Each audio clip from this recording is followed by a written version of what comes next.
Whoa, buddy. Put that thing back in its holster. We haven't gone anywhere. I don't understand.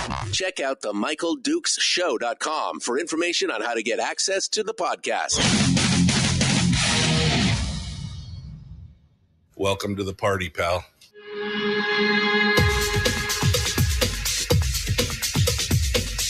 The Michael Dukes Show. The greed and the entitlement is astounding to me. What more could you want from a low-budget radio program? This is a dumpster fire. That was just BS. It is time to get a new perspective. We know just what you need, and we've got just the cure. Open wide and prepare for a steaming hot cup of freedom. I just don't fathom it. The Michael Dukes Show, streaming live across the world. I just don't fathom it. How could you live without this kind of radio every day? I have no idea. Hey, welcome back to the program. It is the Michael Dukes Show. Good morning, and hi. How are you? You ready for another? You ready for another big day of radio excellence, brilliance, adequacy, whatever you want to, whatever you think it is. I'm sure it is. That's exactly what it is. Welcome back to the program, and thanks for coming in and joining us. It is the Michael Dukes Show, Tuesday edition of the show, and we are ready to get down into it. Tuesday means that it is time for the weekly top 3 from Alaskans for Sustainable Budgets. He comes in every week and gives us what he considers to be 3 of the big things that we should be considering, talking about, and discussing on the program today. And today's topics are some good ones, including the top 20%, the big lie from the top 20%, what he thinks the governor should do with the budget, and the question of why does Hilcorp deserve a $100 million bonus paid by PFDs. Those are going to be the 3 big questions from Brad this morning. And I'm sure that they will stir up a lot of controversy, hatred, discontent, and confusion in the chat room and everything else. So that's what we're going on here this morning. And then after Brad in hour 1, we will be moving over to hour 2, and Chris Story, the man from Homer, who will come in with our weekly life coaching lesson. He'll come in and we'll share some stuff and hang out and have our betterment hour, our section or session, however you want it.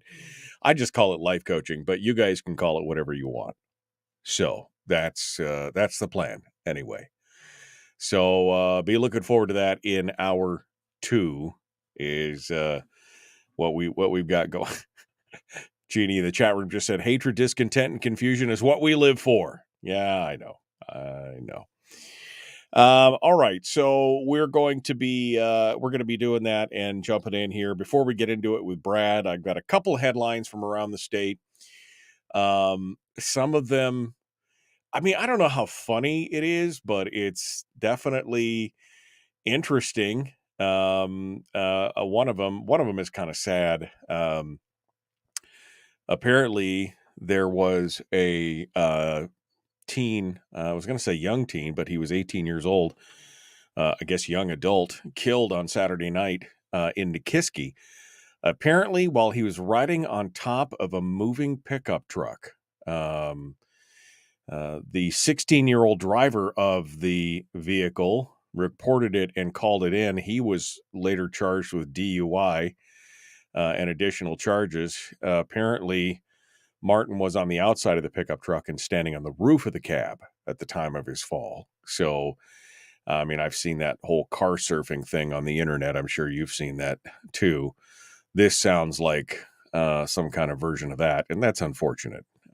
Just bad judgment there, and alcohol led to the cutting short of something that could have been. And so my thoughts go out to the family of Mr. Martin, and that's a tough thing. But I'm still trying to figure out how they got a 16-year-old to go out there and drive and do that.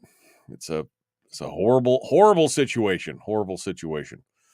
But the story that caught my eye was the story that many folks may not have been following across the state because it doesn't necessarily really pertain to them, but that I've been following just because Homer is my adopted hometown, and I kind of like to keep up on track with what's going on.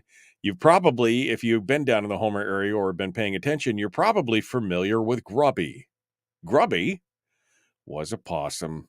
An opossum? A possum? I always just say possum. Do you need to say opossum?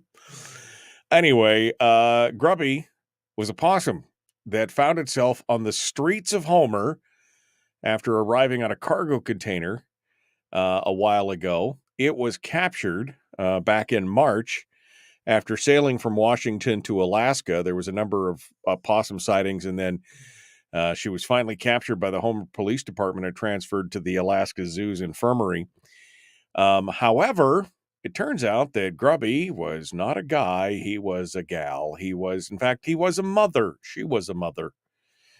And now they've been getting calls from folks all over down around town, including at City Hall, where they said they just saw a young possum walking past their window.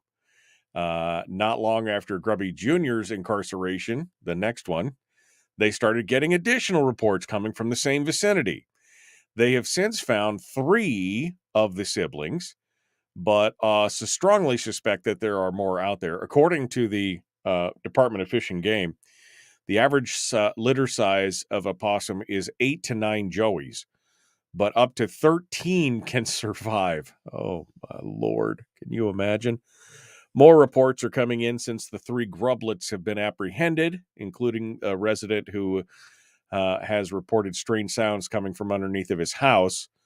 They said it's important that the rest of the offspring be found. The Fish and Game said it's important that they get to be found to avoid competition, predation, and disease concerns that comes with introducing a new invasive species.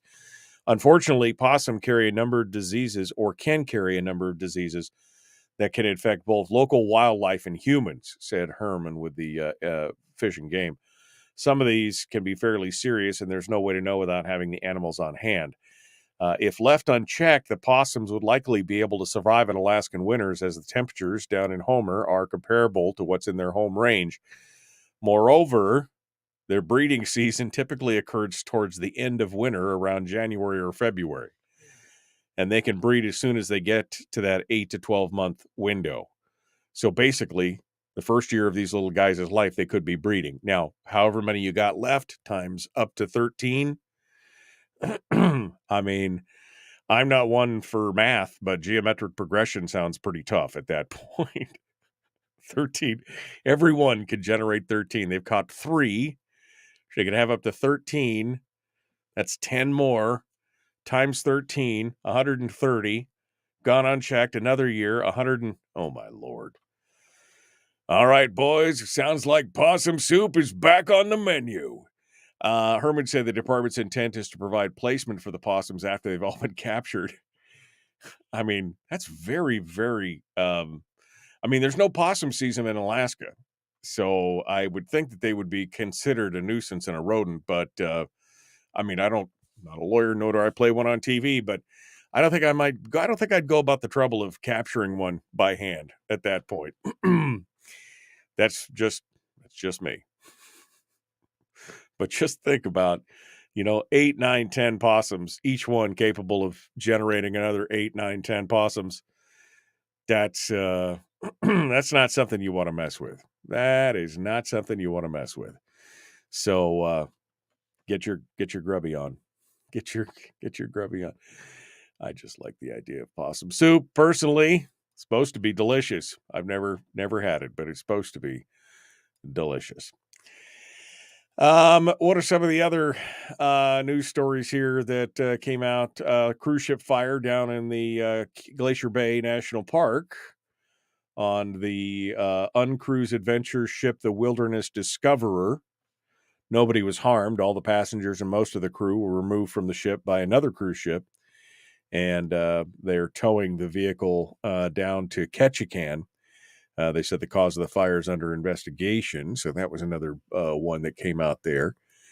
The abatement in Cuddy Park.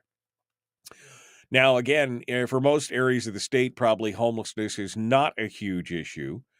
Anchorage has been, just inundated with the problem. And I think part of it has to do with the fact that, they've been taking plays out of the playbook of places like Seattle and Portland, and it's not. I don't think it's not paying off in the way that I think that they anticipated it would. The homeless problem seems to be growing in many ways, from my perspective, as I work in Anchorage every day and I see this stuff on a kind of a daily basis. But the municipality has decided to set an abatement for Cuddy Park today. Cuddy Park is a place in Midtown where residents, after getting moved out of the Sullivan Arena, apparently set up shop. Now, these are illegal camps. They're not legally sanctioned. And in fact, back in December, the city had signed a lease with a concert promoter for a 3-day music festival on the Cuddy Park, in the Cuddy Park area, and then allowed all these homeless camps to get set up which makes it very difficult because they've already signed a contract, accepted money from this promoter to hold this outdoor concert. And now people are up in arms with a concert promoter that, it's her fault. No, did she sign this back in December? And the problem is that the city doesn't appear to have any real plan as to what's going on here. The police are out now, and they are abating this. They were supposed to move out yesterday, and a large chunk of them did, but there's still multiple residents who are living there as the police try and come in and clean up the area and do all that kind of stuff. But it seems like the homelessness in the Anchorage area there's really no relief in sight for what's happening for these people. No real plan as to how to help them and deal with them and get them back into, living regular lives. And unfortunately, it's also making a mess of everything in the downtown area. And of course, nobody in the other neighborhoods wants to have them, they've talked about different facilities and different buildings, and you could be over here and you could be over there. And then the neighbors are like, whoa, whoa, whoa, whoa, whoa. Not in my backyard, baby. And so there's really no solution as of right now. We've talked about that on the program before. The homelessness issue is multifaceted, and definitely we need to look at this. Now, Reason Magazine did a really good, interesting piece about the homelessness policies from 3 different tactics, including Los Angeles, San Antonio, and Austin, and recently in a Reason piece. And that's very interesting. We might try and bring on some of the folks who did that just to talk about how do we deal with this, what has worked and what has not worked. But anyway, kind of crazy. All right, that takes us right up to the break. We got more coming up. Brad Keithley, Alaskans for Sustainable Budgets, is going to be joining us in a moment. We're going to talk about the weekly top 3, and we're good to go. It's Tuesday. I mean, I feel good. It's Tuesday. Let's get on with it, shall we? Back with more right after this. The Michael Duke Show. Common sense, liberty-based, free thinking radio. Back with more in a moment.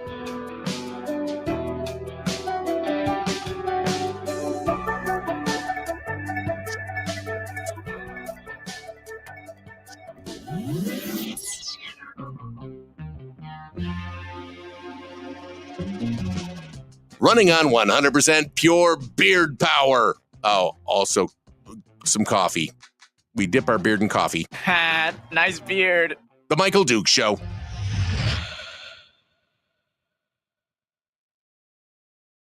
Okay, fine.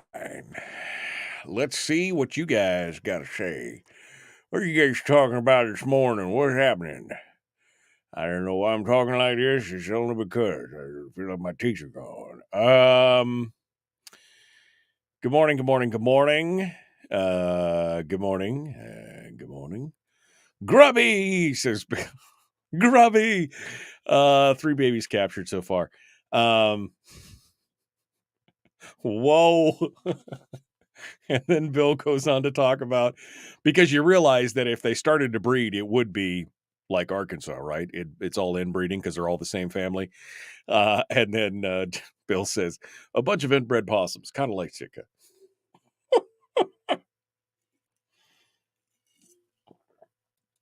Yeah. They better get them or they'll be wrecking everyone's chickens and gardens in no time. They're nothing but big rats and pests. Yeah, I mean, like I said, I don't think I'd be trying to capture them by hand. I think my 410 would be just the perfect apprehension. Possum apprehension would be the 410 shotgun with number 6 birdshot. It'll be fine. Don't worry about it. All right, before Brad looks like he's gonna fall off his chair. I don't know. Open season with shotguns in Homer, in the city of Homer. Well, I mean, it's all they are pests. They are rodents. What are you going to do? I mean, collateral damage and. Hey, look, thou shalt not suffer a squirrel to live. That was what I was raised by, because squirrels will do nothing but tear your stuff up. And so I have killed every squirrel I've ever found since I was 12 years old, because they will tear your stuff up. Your house, your stuff you put in your shed. I mean, they will just. So, I mean, I've waged a one-man war on squirrels since I was 12 years old, and I'm a better person for it, Brad. I just want to let you know that. We'll just add possums to the list at this point. Anyway, let's see. What else? What are they going to breed with? Possum incest. Yes, that's what I'm trying to say. Possums, they don't care. They're breeding with politicians. Oh, my God. That would be the... man, this is a comedy showcase today. This is going off the rails quickly, Michael. Hey, welcome to the show, Brad. Have you seen this thing before? Come on. All right. Well, are you ready to dive in with both feet and get stuff done? I am. I've got to recover from the possum conversation first, but who would want to reach down and try and grab a possum? Those things are nasty. I mean, have you seen those? I'm just like, whoa, nope. Here, you hold this. Boom. Now, there we go. Now we're done. Anyway, it is what it is. Okay, so we're getting ready here. We're about 60 seconds out from ready to join. You want to touch on, I sent an email to Ed, and I'm trying to get Ed King back on the program. Haven't talked to him quite a while. He's got a good piece out. Do you want to touch on that before we go into the weekly top 3, or what would you like to do? Why don't we do that in the break? Okay. All right. We'll do it in the break. Okay. Then there we go. You hold on the line here, my friend. I will be right back to you. Found the show finally, beginning to get irritated with Facebook trying to regulate my habits. Apparently, Hawk said somebody reported his comment about just shooting the possum. Sorry, it's what they're rodents. That's how it works. Welcome to Alaska Facebook. I don't know what your deal is, but you'll figure it out. Okay. Here we go. Jumping back into it. Brad Keithley is our guest. Please like and share the show. Like and follow the show page. If you haven't caught us out on YouTube yet, YouTube is a much easier platform for many folks to try and enjoy the program on. So just slide on over to YouTube and make sure that you subscribe and ring the bell and do all the YouTube-y things as I try and hit 1,000 subscribers on YouTube. I mean, there's only 4,000 of you on Facebook. You'd think somebody would want to come over to YouTube. But all right, here we go. The Michael Duke Show. Common sense, liberty-based, free thinking radio. Like, share, follow, yada, yada, yada. Let's do it.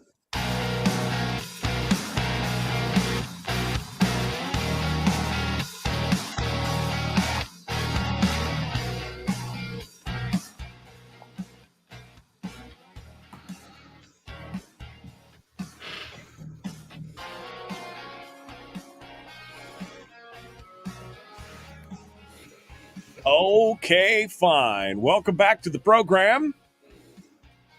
The Michael Duke Show.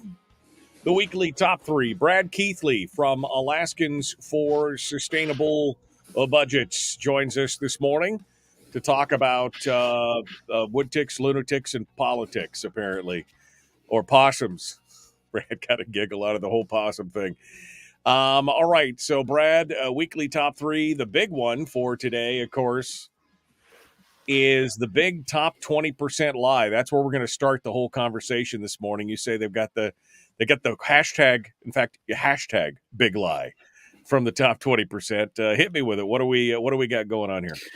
Well, usually at the end of the session, we get a op-ed from somebody in the top 20% praising the legislature for yet again fiscal responsibility, in their opinion. The last few years, it's been Karl Marx.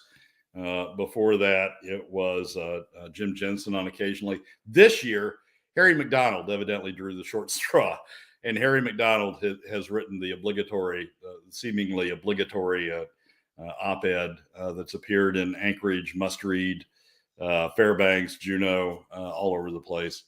The headline of it is "Legislature Deserves Credit for Fiscal Responsibility." And while they've done it before, because Governor Dunleavy has talked about a sales tax, this year it sort of stood out to me. These op-eds always have a big lie, well, at least one big lie in them. And this year, the one by Harry McDonald, the big lie in Harry McDonald's just popped out at me.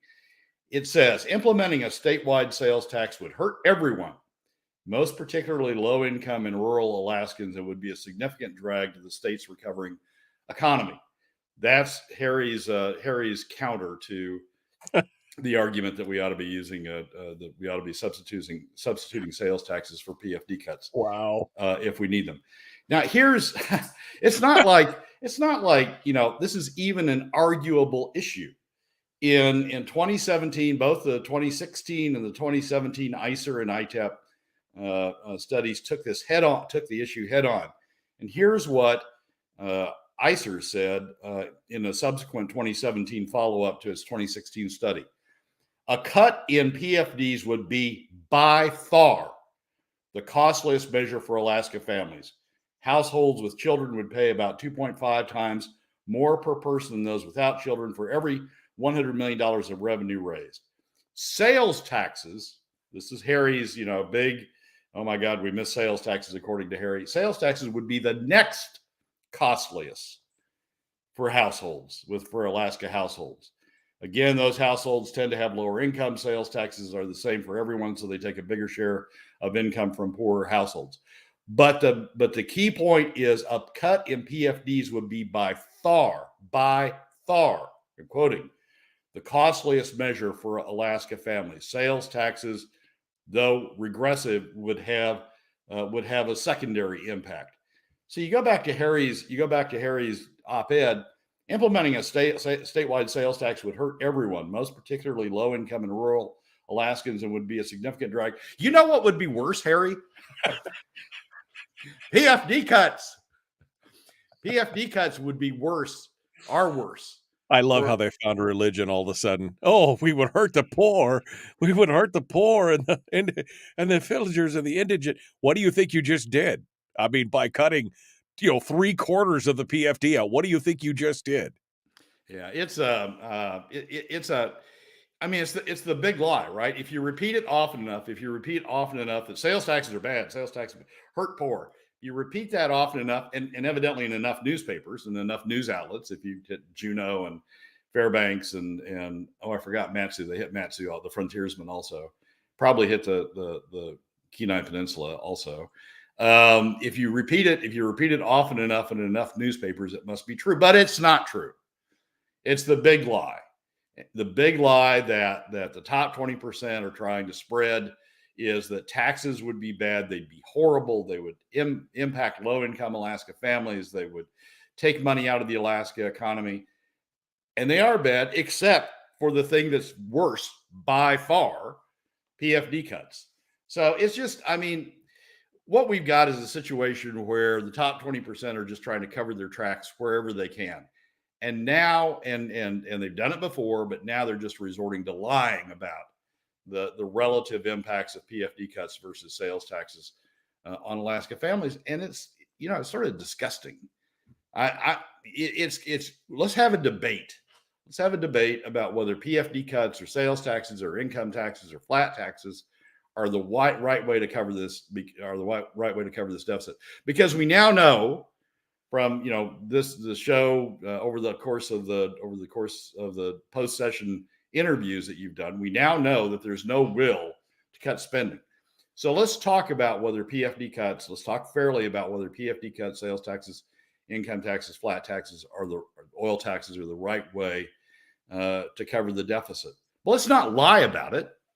Let's not spread the big lie that sales taxes are horrible. They're bad for low income and Alaska families, and they're bad for the economy.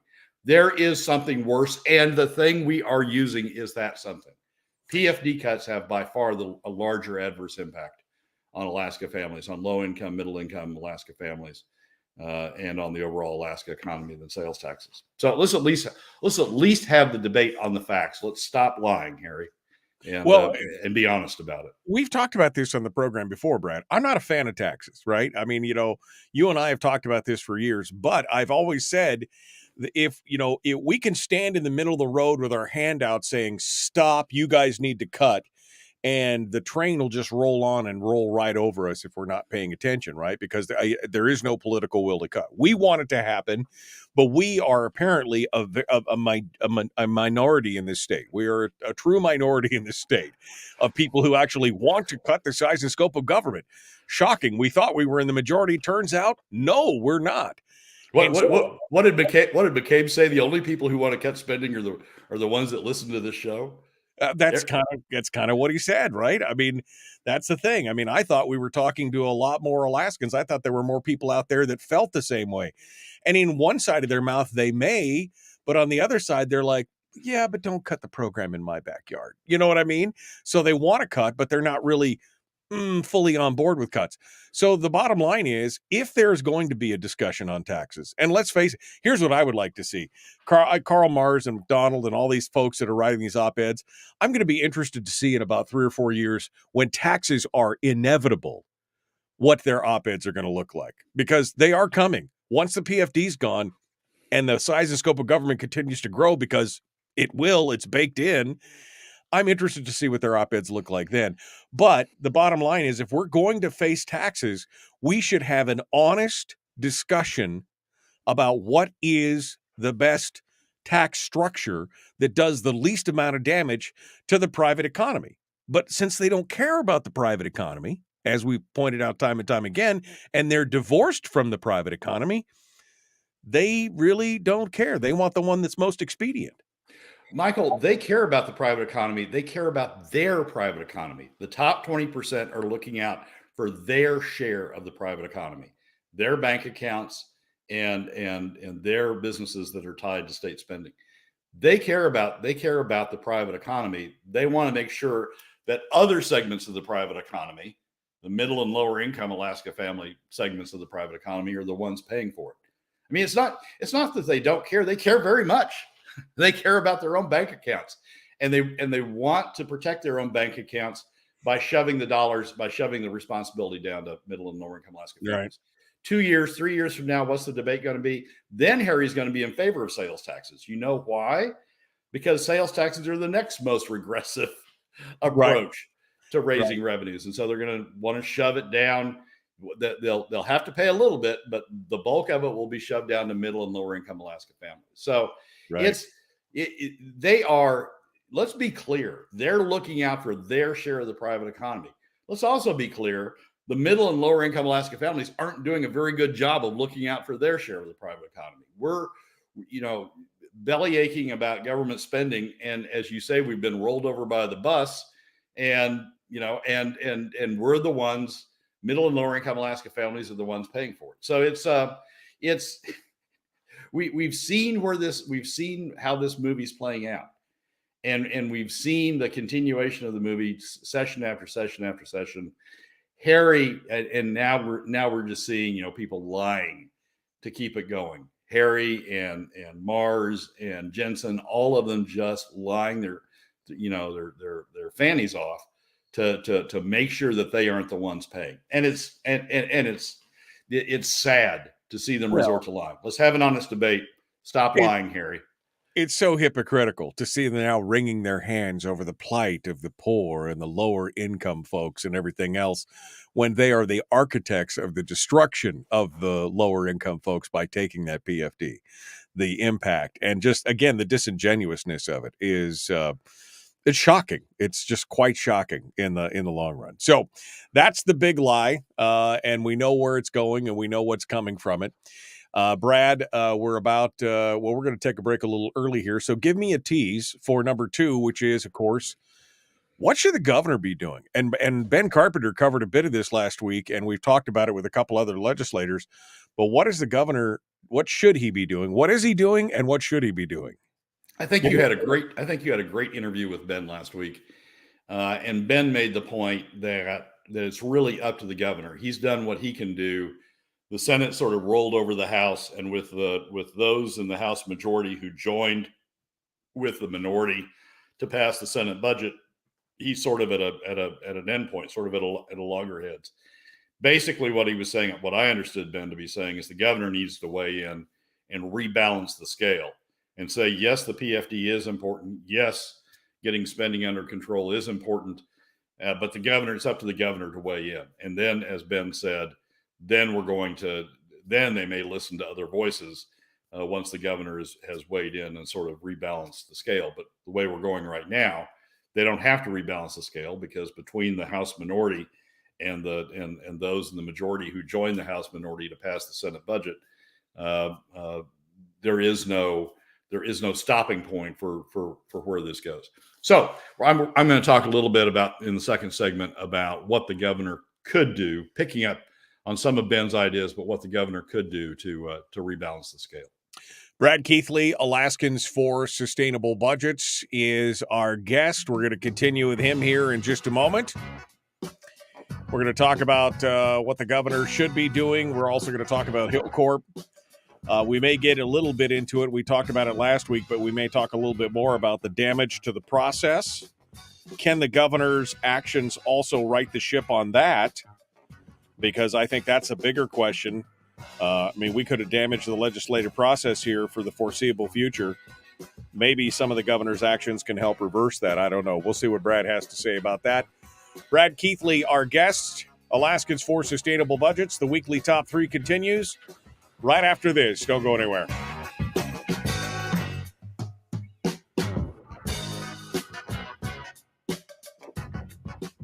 We're broadcasting live through a series of tubes, allowing all of these entities to provide streaming stuff going on the internet. Well, it's kind of hard to explain. Sorry. Streaming live every weekday morning on Facebook Live and MichaelDukesShow.com. Okay, Brad Keithley is our guest, Alaskans for Sustainable Budgets. Hey, Brad, how about that fiscal plan that the Senate cooked up, huh? That's a doozy. That's a great fiscal plan, right? We've got a fiscal plan. It's called 75-25. What happens when you run out of, we'll decide then in 2 years when we run out of money.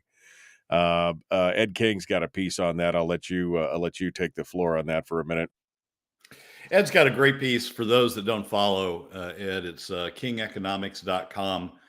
He wrote a new piece talking about the fiscal plan from a game theory standpoint. Ed is an economist by training and specializes in game theory and sort of tries to game out where the fiscal plan goes. He divides the legislature essentially into 3 pieces. One, the Democrats who want to maximize spending and want to would like to retain the PFD, but are willing to give the PFD up in order to maximize spending. What he calls the Hickle Republicans, which are all for spending on infrastructure and on a variety of things that would further the state's support of certain industries. And then the Hammond Republicans, who are focused on the PFD and are focused on the private sector and focused on the impact of PFD cuts on Alaska families. And it's a great piece that sort of games out how those three pieces, the Democrats, the Hilcorp Republicans, and the Hammond Republicans, sort of interact with each other, and how that interaction results in a fiscal plan. Basically, it's sort of the same thing that I've said earlier on. Another way of saying what I've said earlier on is when it dawned on me that Natasha von Imhoff and the rich Republicans, the wealthy Republicans, the top 20% Republicans had become aligned with the Democrats. What I realized was going on was the alignment was spend all you want. We won't oppose your spending, but don't tax us. Don't tax the top 20%. Find another way to raise the revenue by shoving the costs off on middle and lower. Don't tax us. Don't tax our friends in the oil industry. Find another way of shoving the costs off by cutting PFDs and taking money out of the pockets of taxing middle and lower income Alaska families.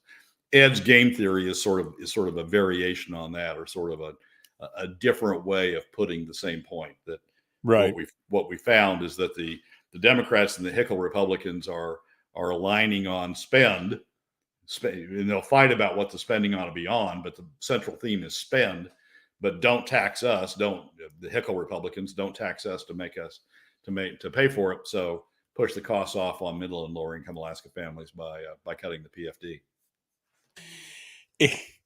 Is it me? And I mean, I quoted that quote a minute ago just because it was, to me, it was just so in your face. I felt like when they said that they were giving us the finger. But break it down for me, Barney style here, Brad. The idea that somehow that the 75-25 is a fiscal plan. I mean, they literally, with a straight face, looked at the camera and said that's a fiscal plan. And that's just, that's spending. Spending is one component of this fiscal plan, but that's what they go. And then they look you in the eye and tell you with all seriousness, that's a fiscal plan. Well, I mean, the fiscal plan, the PFD plan is whatever it needs to be in order to fund whatever they agree to spend on. And the fiscal plan at one point was, okay, we'll take the other share of the permanent fund earnings stream after the PFD, the Hammond plan. Then it was, and that was Governor Dunleavy's plan at one time. Now it's become his plan again, but it really isn't his plan because he isn't backing it up. But that was sort of the first line in the sand. Then it was POMV 50-50, right? Then it was, okay, we'll sort of stop at POMV 50-50. But I'm told there was a discussion between GCI of all people and the chairs of the finance committee at the time that 50-50 wasn't going to be enough. It wasn't going to provide enough revenue to the government to keep spending, to keep the revenues flowing to support the spending they wanted. And so then it became POMV 25-75 because that was sort of the next convenient stopping point, right? That was the next logical number to go to. And so now it's POMV 25-75, but we're going to find, as we've talked about on the show before, we're going to find in a couple of years, it's really 80-20 and then it's 15-85 and it'll just keep going until it's gone. Yeah, exactly. Senator Hughes on the Senate floor said, Mr. President, cutting the PFD is not a fiscal plan. Yeah, you think? I mean, that's what we're trying to point out here. It is not a fiscal plan. All right, we're going to continue. Brad Keithley is our guest, Alaskans for Sustainable Budgets. Like and share, like and follow. Let's get going on. Here we go. The Michael Duke Show. Not your daddy. Wait, sorry. Not your daddy? Ooh, not your daddy's talk radio. Whew. I was scared for a second. Thought we were going down. Here's Michael Dukes and the show. That's right. Not your daddy, nor do I play one on TV. I got enough of my own. I don't need you to. Brad Keithley, Alaskans for Sustainable Budgets, comes in the weekly top three. We're on to number 2, which is what should Governor Dunleavy do with the budget? As our discussions with Ben Carpenter showed last week, he is literally the last line of defense for any of us who are fans of smaller, more limited government. He's got an opportunity here, but as we have seen him waste those opportunities in the past, I don't know how positive we should be about this. But Brad, what's your take on this? What should we be looking forward to? What should we be encouraging the governor to do? Well, after I listened to Ben's interview, your interview with Ben, which I thought was an excellent interview, and if anybody hasn't listened to it, they ought to go back and listen to it in podcast form from last week. After I listened to that, I thought about it a while. What Ben's basically saying is, look, our side can't get any traction. I mean, the Senate sort of run over us. There was enough defections in the House majority to join with the House minority that we got run over, and we can't get any traction to get to a fiscal plan. And he said, that they will just keep taking the PFD, more and more and more of the PFD to fund their spending until the PFD is gone. And there's really, as long as you've got the Senate majority willing to do that, willing to take whatever out of the PFD they need, and as long as you've got enough in the House minority or the House majority to agree with the House minority to continue to do that, there really isn't a stopping point. Ben's point was really the last line of defense here, the ability to get back some leverage and to get back some balance in this process is the governor. And Ben's thought process was the governor needs to be prepared to veto a portion of spending and essentially say, look, I'm not going to allow the PFD to be used for all this spending. The sort of the play out of that is, in my mind, is the governor would say in his veto message, look, we're going to draw the line at POMV 50-50. We're not going to make middle and lower income Alaska families pay for any more of this than coming down to POMV 50-50. If you want to spend more, you've got to find other revenue sources to do it. Put the burden back on the legislature to find those revenue sources. And the governor's going to say, look, to get to fund POMV 50-50, you have to put $800 million back into the PFD. And so I'm going to veto $800 million of spending out of the budget, creating enough money to put $800 million back in the PFD. I'll tell you what, this would be the governor's message. I'll tell you what, I'm going to call a special session. And if you want to put that $800 million in spending back, pass revenue measures, have the guts to pass revenue measures that either, put the burden on the oil companies or put the burden on a broad-based tax that puts a portion of the burden on the top 20% as well as non-residents. I will give you the opportunity to add that revenue back in and to save that spending. But if you're not willing to pass revenue measures to more broadly base the revenue more broadly base the revenue supporting that spending, then I'm not going to support the spending either. We're not going to do it on the backs of middle and lower income Alaska families through any deeper cuts than POMV 50-50. That's a message that the problem with what the governor did in 2019 was say, or what the governor did in 2019 was say, I'm just going to veto, period. We're not going to spend on these matters. That caused the explosion.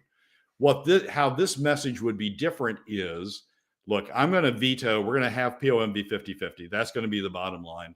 I'm going to veto out the money to be able to create POMV 50-50. But I'm not going to say you can't spend if you find the revenues for that additional spending. Then go ahead and do it, and we'll continue to have the spending. With that veto message, the governor could follow through with what he said he was going to do last spring but never did, which is put a sales tax on the table and say, look, if you want to fund this, if you want to have the additional spending, here, I'm going to propose a sales tax. Use the sales tax. Use oil taxes. Use whatever measures you want to use. But we're not going to fund it on the backs of middle and lower income Alaska families anymore. We've done enough. We've taken enough out of their pockets in funding government. There's $800 million there that legitimately could be put in spending, that legitimately could be put on the table. It will cause an explosion on some fronts, but there's a logic for $800 million. The increase in the operating budget, the agency budget between FY22 and FY24, leaving out the year where we had an explosion in oil revenues, the difference between the two is $500 million. So we had $4 million in agency spending in FY22, and we have $4.5 million now in the legislature's budget for FY24. So you can veto out $500 million there, $500 million there. Right. And then the other $300 million is probably in the capital budget. And you would say, I'm going to take the capital budget back to what's necessary to match the federal funds that are coming into the state. Look, if you want $35 million to groom trails and do the other stuff that you proposed, if you want the additional money, the additional $300 in money for the other capital projects, fine. But pass a revenue measure. We're not going to do it on the backs of middle and lower income Alaska families.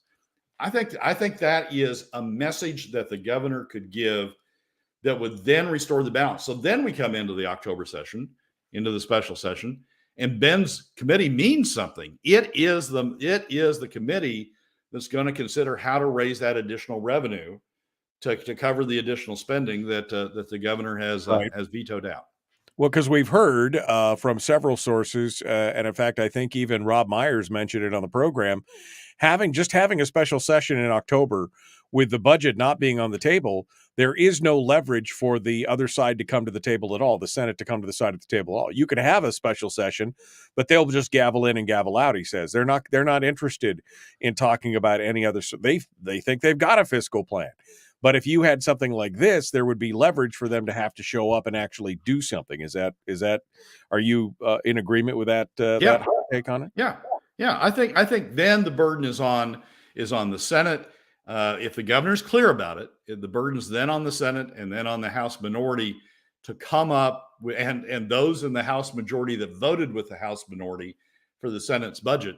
I think the burden is then on them to come up with a broad-based, more fair, more equitable, less one-sided revenue source to fund that additional $800 million. Oil taxes. We're going to talk about briefly in the next segment about $100 million you can get from Hilcorp. There are revenue sources there. The governor's talked about sales taxes. There are revenue sources there. And I think if we came to the October session with those vetoes on the table, but with the governor saying, look, you want the spending? Fine. Pay for it. Pay for it equitably. We're not going to pay for it anymore off the backs of middle and lower income Alaska families. Pay for it equitably. I think if the governor sent that message, we have a very interesting October session, because then you've got the top 20%. You've got Karl Mars and Harry McDonald and all of the others then confronted with, oh my God, well, we liked the spending when we didn't have to pay for it. But now you're going to make us pay for a portion of it. Well, maybe we don't like that spending as much as we thought we did. And you get a session that I think really confronts whether all Alaskans, including the top 20%, are willing to pay for the additional spending that we keep now keeping on middle and lower income Alaska families through PFD cuts. Okay, Brad, so give me some Vegas odds here. What do you think? I mean, because the governor's been radio silent. I mean, he's been in Germany and doing all this other kind of stuff, but I mean, it's like zero. There's nothing coming out of the governor's office on the budget or anything else. What do you think is actually, I mean, you've laid out the perfect plan if somebody in the governor's office is listening, but what do you think is actually going to happen? Well, it goes back to, the discussion we had back at the time of the governor's after the November election. Does the governor want to establish a legacy? Does he want to be the second Hammond? Does he want to stand up and support the PFD? Does he want to draw a line in the sand and said, we're not going to obliterate the PFD? Does he want to set a legacy, or does he just want to be, go along and get along and, maybe run for Senate against whoever the hell he's going to run against for Senate, Lisa or whoever, whenever that next opportunity comes up. If he's the go along, get along governor, he won't do it. I mean, even though there's a perfectly legitimate way of saying this is different than 2019, I'm not saying no spending. I'm just saying pay for it yourselves, as opposed to continuing to shift it to middle and lower income Alaska families. If he's the go along, get along governor, he won't do it. If he's a governor who wants to leave a legacy, this is the way to do it. This is the way to draw a line in the sand and say, we're going to do this differently going forward. And one of the revenue options, of course, as you just mentioned, is the oil patch. And you and I have talked about that there's still several $100 million probably left on the table in a variety of different ways. One of which is number 3, the Hilcorp. You're asking the question, why should Hilcorp get a $100 million bonus basically paid for by the PFD? We got about 3 minutes here. Well, this goes back to a discussion we had a few weeks ago. Look, SB 21 was supposed to give the 2013 law changing oil taxes. That was supposed to give all the incentive that the oil companies ever needed to develop additional supplies, right? What Hilcorp's getting is a $100 million bonus on top of SB 21, simply as a result of the way they've structured their corporation, simply because they're an LLC as opposed to a C corporation. They're an S corporation for tax purposes as opposed to a C corporation. Simply because of that, they get a $100 million bonus. Why the hell should Hilcorp be getting a $100 million bonus when at the same time we're seeing headlines like we did last week in the ADN? Alaska regulators fine Hilcorp $267,000, saying oil producer has a track record of violations. Why are we giving an oil producer that has a track record of violations a $100 million bonus on top of the SB 21 incentives? We shouldn't. That should be gone. That should have been gone day one after Hilcorp acquired BP, but it's drug on and drug on and drug on, and that should come to an end. And it could easily be part of the revenue package that the governor would accept or propose as part of the veto message to protect the POMB 50/50. And it's that simple. I know a lot of people are bent out of shape about, well, Brad, you just want more taxes on corporations now here in the state of Alaska? That's it. This is very specifically a carve out for the oil producers, right? It's not for the oil producers, for Hilcorp. Right. It's a $100 million bonus on top of SB 21. We can argue all day long about whether SB 21 needs to be revisited, but this is separate and apart from that. It's a $100 million bonus to Hilcorp on top of SB 21. Yeah. No producer. I mean, we said SB 21 in a way that was supposed to incentivize production. It's done it or it hasn't done it. We can argue about that, but there's no justification for giving a $100 million bonus on top of SB 21. Brad Keithley, Alaskans for Sustainable Budgets. Appreciate you coming on board, my friend. As always, interesting discussions. We appreciate you being part of it. Michael, as always, thanks for having me. Folks, we got more coming up. The Michael Duke Show continues. Hour 2, dead ahead.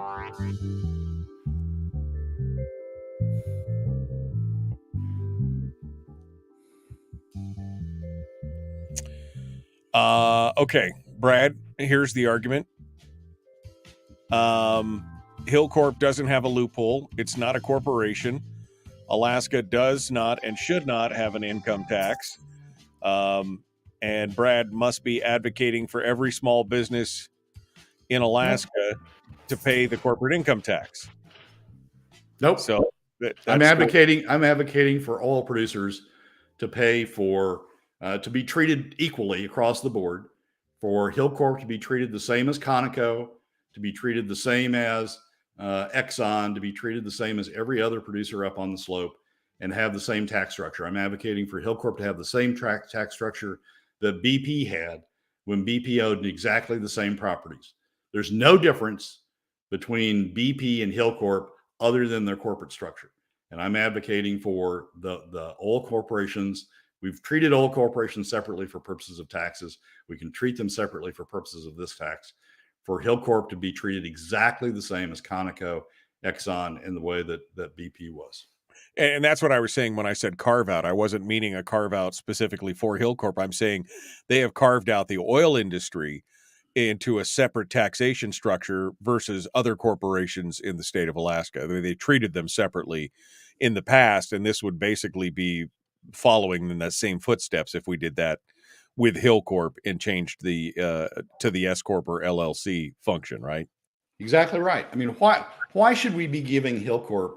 I mean, SB 21 was hard fought. SB 21 was, this is the structure we need in order to incentivize producers to produce additional volumes in the state of Alaska. Remember that Alaska has a constitutional obligation to maximize the revenues for the benefit of the people.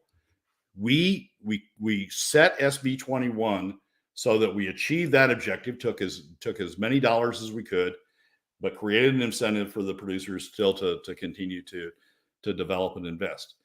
Why does Hilcorp need a $100 million bonus on top of that? You can argue that that's violating the Constitution in the sense that we're allowing Hilcorp to retain money that's additional to what's necessary to develop those resources, and as a result, we're not maximizing the revenue we're not maximizing the benefit for the people.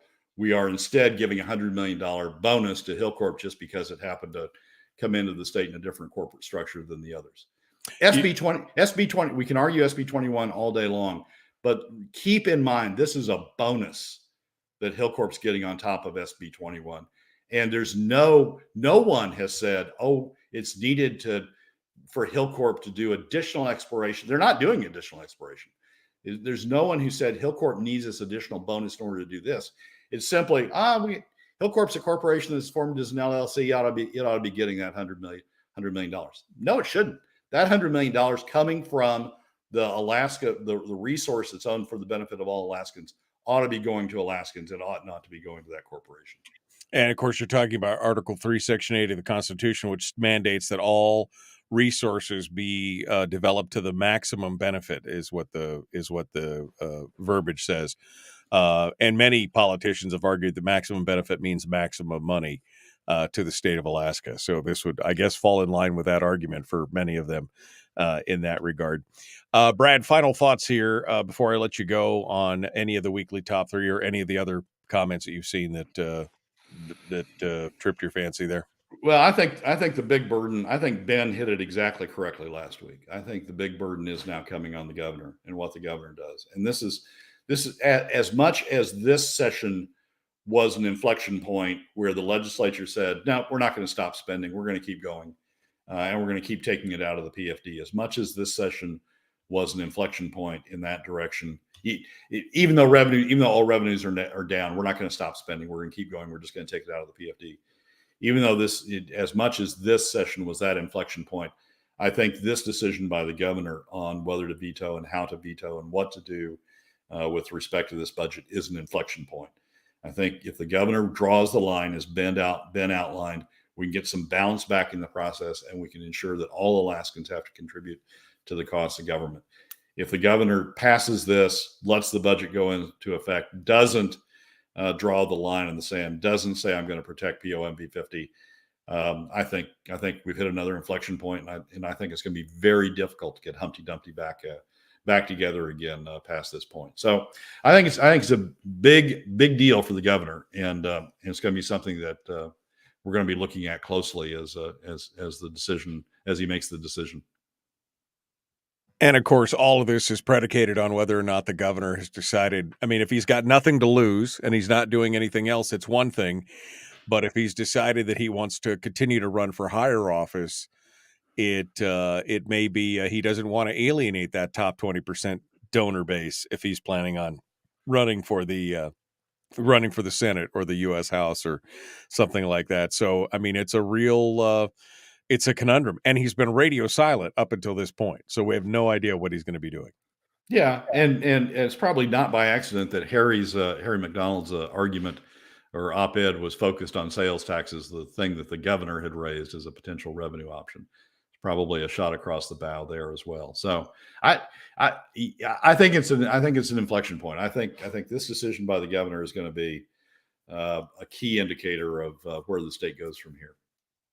Brad Keithley, Alaskans for Sustainable Budgets. Thank you for coming on board. As always, it's good to talk with you. Appreciate you being part of it today.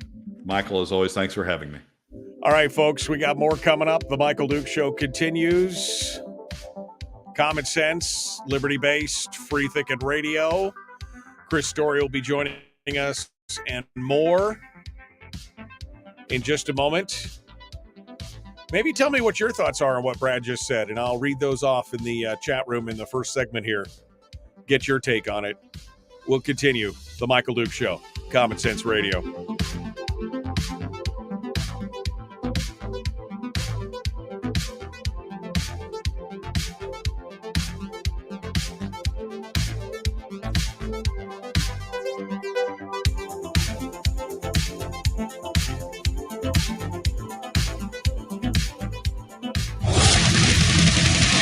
Whoa, buddy. Put that thing back in its holster. We haven't gone anywhere.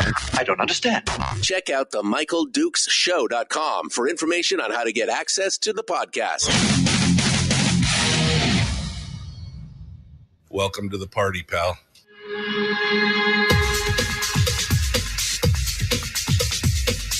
The Michael Dukes Show. The greed and the entitlement is astounding to me. What more could you want from a low-budget radio program? This is a dumpster fire. That was just BS. It is time to get a new perspective. We know just what you need, and we've got just the cure. Open wide and prepare for a steaming hot cup of freedom. I just don't fathom it.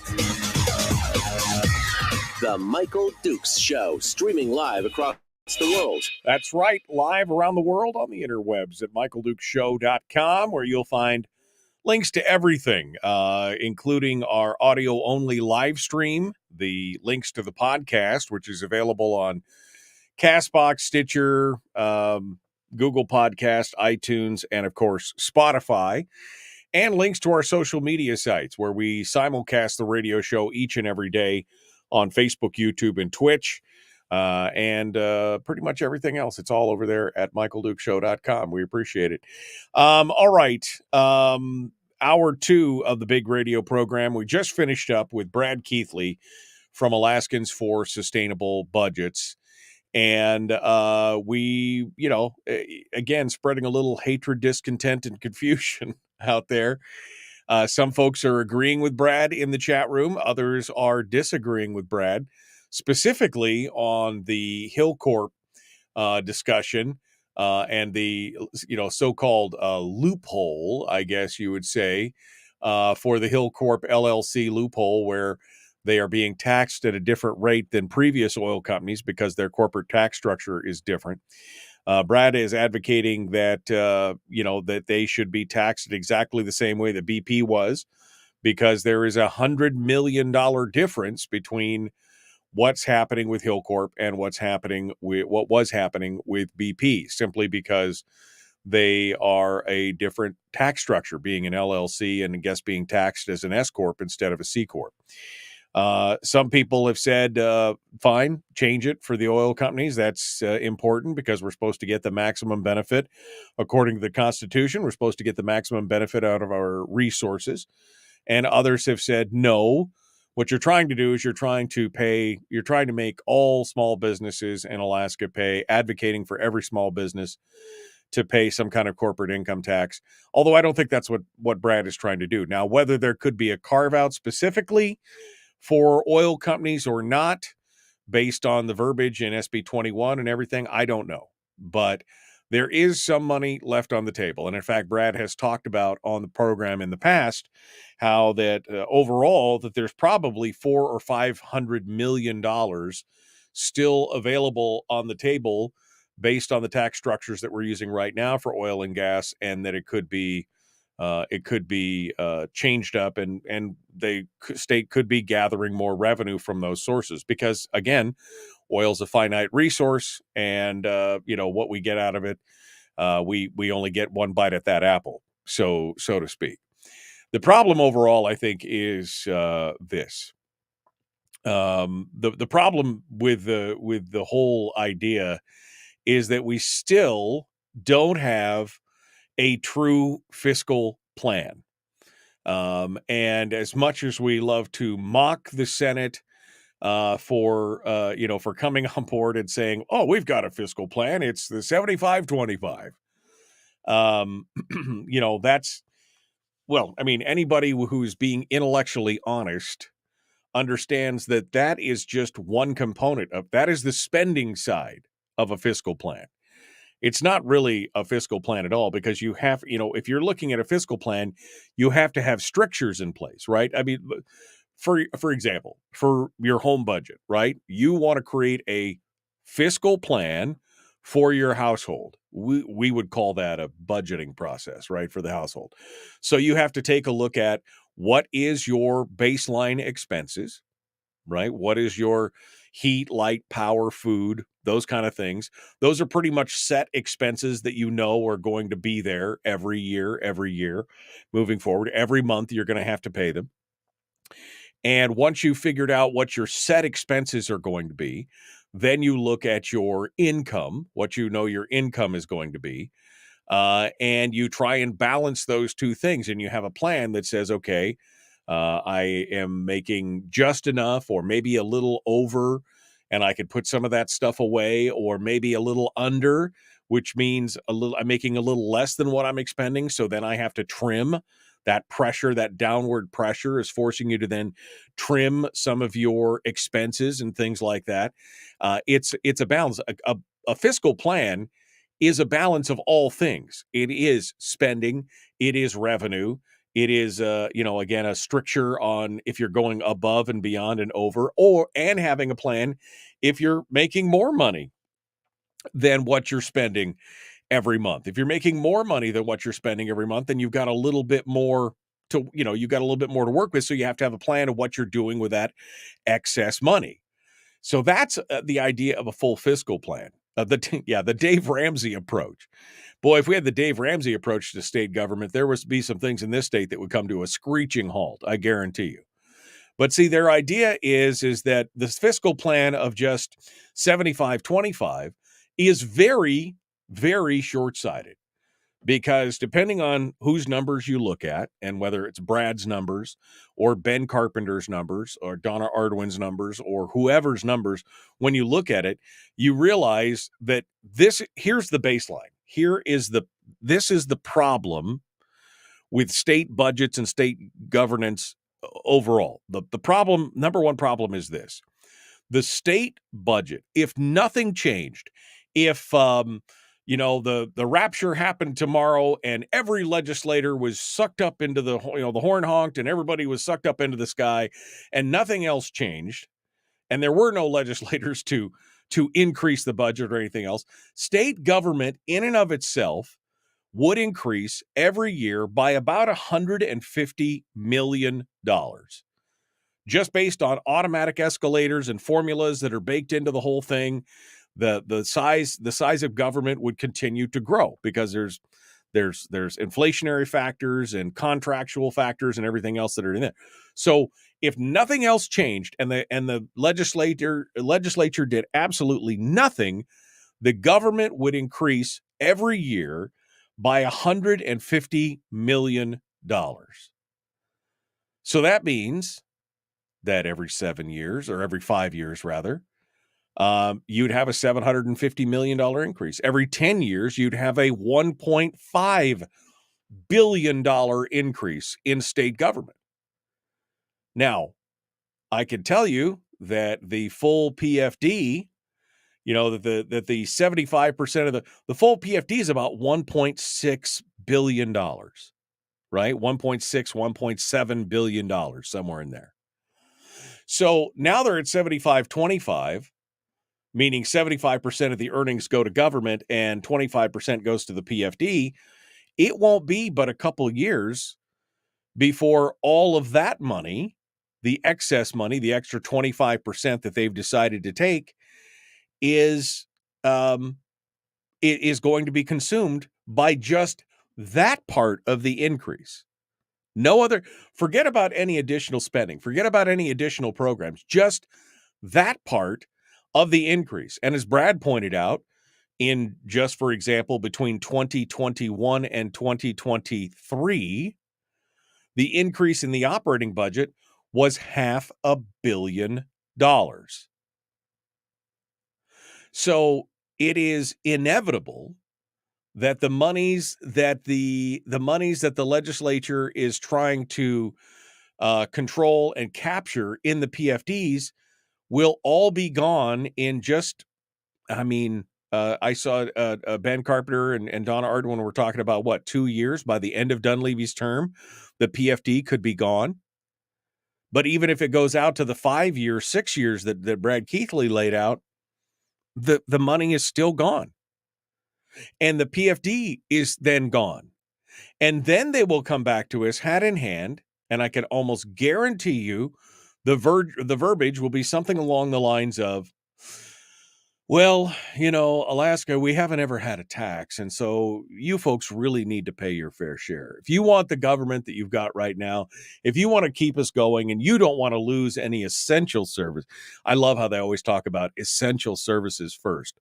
They never talk about any of the fluff. They never talk about any of the nice to haves versus the must haves. The first thing they talk about is education and public safety and infrastructure. That's what the three things that are mandated by the Constitution. They always talk about those things. Well, if you guys want your roads, if you guys want troopers to show up at your house, if you guys want education and libraries for your children, then you Alaskans, you're just going to have to pay your fair share. And then it's going to be taxation. And because we as a people, we as a minority of smaller government people who would like to see government live within our means, because we are a minority and because in our stubbornness, we refuse to talk about any other form of taxation, they will force down our throats the absolute worst possible form of taxation that you could have. They will already have taken the PFD, which is the number one, right? That's the number one most damaging thing to the economy. We've talked about that ad nauseum, but I'm sure they'll force down number two, which is the sales tax, the second most regressive form of taxation in it. And because they don't want, as Brad said, they don't want to have any form of income tax or flat tax or anything that hits everybody else. They want it to be that smaller, more regressive tax so that the top 20% are insulated from all that and move forward. But that's exactly what's going to be coming down the pike. I mean, I'm mark today 6/6/23. Today, 6th of June, 23. I've said it again, but I've said it that in 24 to 48 months, they'll come back to us and some talking head on behalf of the legislature, whether it's the Senate president or some other mouthpiece like Karl Marx or somebody else, will come in and say, Alaska, well, Zach Fields has already said it. He actually said it in an op-ed here not too long ago. But other people will start saying Alaskans really need to pay their fair share. Not to mention the fact that the government has already sucked up all of our fair share and everything else, that they are expending $16,000 for every man, woman, and child in this state on state government, and we're not seeing that money flow through our hands at any given point. I mean, the difference between another state and the state of Alaska is in another state, the money at least flows to the people. And you could even talk about states that have high tax rates like California or New York.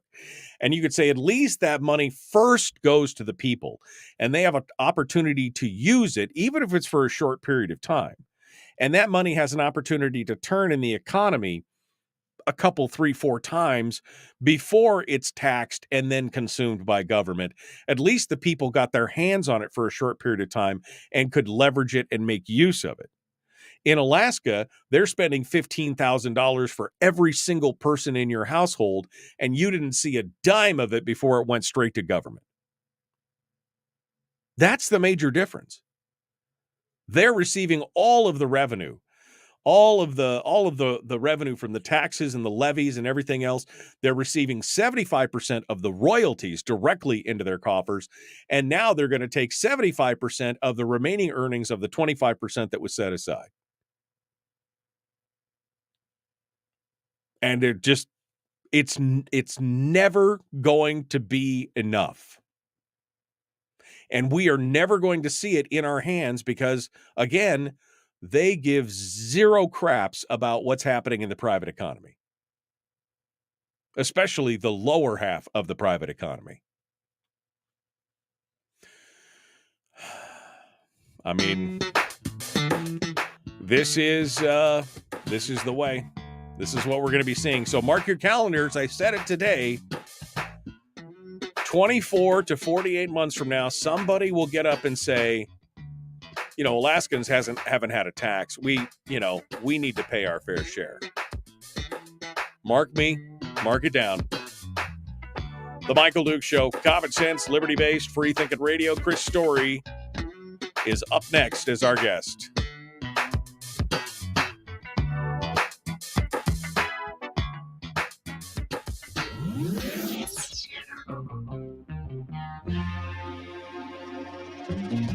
listened to by more staffers in Juneau than any other show, because their bosses told them to. And after what they just heard, oh man, they're going to be pissed. You're a bad, bad man. The Michael Duke Show.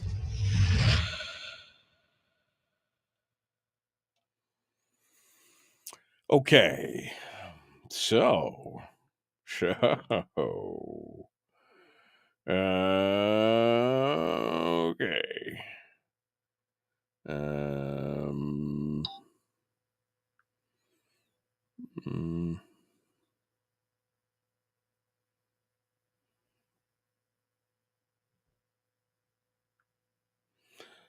Sorry, just I don't even know why. I don't even know why I have Twitter on my phone. I really don't know why I even have Twitter on my phone. It's just Twitter is just such an infuriating place. I have no idea why I have that there. Okay. All right. Let me get the positivity guru on the phone, shall we? We'll get Mr. They call him Mr. Story. Let's see if we can get him. Let's see if we can get him joined up here. Are you there, Chris? No. All right. Hold on, Chris. I got to call you back again. This damn thing's not working right. I'll call you right back. We're going to try this one more time because what the actual hell is going on there? Okay. That was that. I got audio there. Why don't I have audio when I try and call Mr. Story? Let's try this again. There we go. How now, brown cow? Oh, it's brown. It's a good thing I wore the brown pants today. That's all I'm saying. Hello, sir. How are you? How are you doing today? Doing fantastic. Another beautiful day here overlooking the Cachemak Bay. A little overcast, but that just makes the mountains that much more interesting to look at. Sure. I mean, I'll take your word for it. I believe you are probably correct. Chris Story, the man from Homer, comes in every week to talk with us about positivity and pottery and how not to become a nihilist. I mean, all different kinds of things here. What's your topic for? Yes, that was a Mandalorian quote, Debbie. Sorry, it just came to my mind. I don't know why. Mr. Story, what is your hot topic for today, sir? What are you sharing? What bits of wisdom are you going to be sharing with us? Painting the portrait of a good life. Painting the portrait of a good but I don't have any. I can't paint. I have no talent in that. Is this still okay? Well, we'll have to wait and see. I think you might feel differently by the end of this conversation. I definitely might feel differently by the end. You might be 100% right on that. All right. So painting the portrait of a good life with Christopher L. Story. All right. So we're looking forward to that. We're going to jump into that here in just a second. So hold the line for me, Chris, and we will be back. Folks, I would love to see you guys come on out and join us on Facebook. We got on YouTube. We got about half the folks right now watching us on YouTube, which I found is interesting. 47 people right now in the chat room, and only 24 of them are on. Only 24 of them are on Facebook. So first things first. What the hell? Where is everybody? Normally, there's about 70 people in here. So share and like the show. Like and share. Doesn't matter which platform you're on, like and share. Whether you're on Facebook, YouTube, Twitch, share it with your friends and neighbors and everybody that you know. Get more people involved there. And then if you haven't gone over to, and many of you have, so I appreciate that. But if you haven't gone over and logged on to YouTube and looked me up there and liked and subscribed there, would you do that for me now? It will give me a... It'll give me a warm fuzzy, and you know that's important. Just give me a warm fuzzy for having more subscribers over on YouTube. I always like to have a backup just in case Facebook doesn't like the fact that I said you should go hunt opossums. Okay, that's just not how it is. It's just easier than trying to catch them by hand. That's all I'm saying. But if Facebook decides that was hate speech against possums, then I guess That's where we go. All right. Chris Story joins us. We're ready to do this thing. Like, share, follow. Yeah, give me a warm fuzzy. Everybody give me a warm fuzzy. Go over to Facebook and let's do that. Here we go. Common Sense Radio. Chris Story, the obnoxiously positive and sometimes hilarious man from Homer, joins us every week to talk about pottery, positivity, and how not to become a nihilist. We're looking at you, Eric. It's the Michael Dukes Show.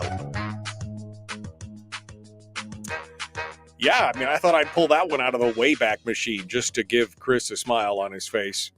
Good morning. Chris Story is our guest, the man from Homer, ilovehomeralaska.com, author of a plethora. That's an author. Author of a plethora of books, including The Backyard Millionaire, Born to Live, Making of Man, and more. He joins us this morning to talk about painting the picture of the perfect life. And even though I have no skill at all in painting, he's reserved his judgment, in fact, to tell me whether or not I'm going to be okay with this. So we're going to find out. Good morning, sir. Good morning, Michael. The only exception I would take with that is, it's funny too, because I do intend to talk about pottery a little bit, but is not a perfect life, but a good life. I'm reluctant to use the word perfect. Yeah, okay. Perfect implies something that I don't quite understand myself. Well, I don't know perfection that there is such a thing as a perfect life. Right. I mean, it's it's striving for perfection. I mean, you may never reach it, right? But it's the striving, I guess, but you're right. A good life. Yes. Happy, fun, joyous, there you go. Those are your adjectives, my friend. Those are my pronouns and not my adjectives. So just get with the. Okay, I apologize. All right. I identify as joy and happiness. All right. So painting the picture of the good life. Break it down for me, my friend. Where do we start?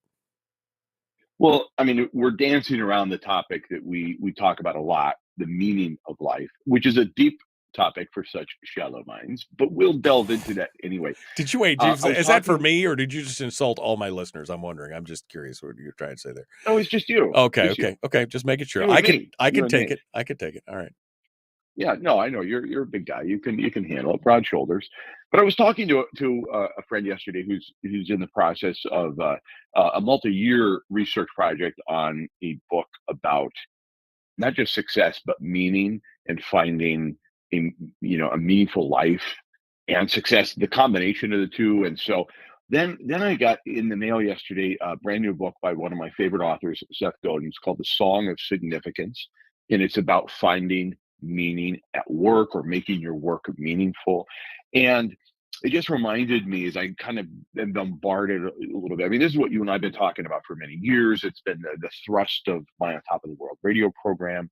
That's the essence of my book, Born to Live, is this idea that there's something more than just a paycheck. There's something more than just getting, that when you show up to give, you can't help but get. And it reminded me of one of my favorite Picasso quotes. We've got it in a little frame, and it says, "The meaning of life is to find your gift. The purpose of life is to give it away."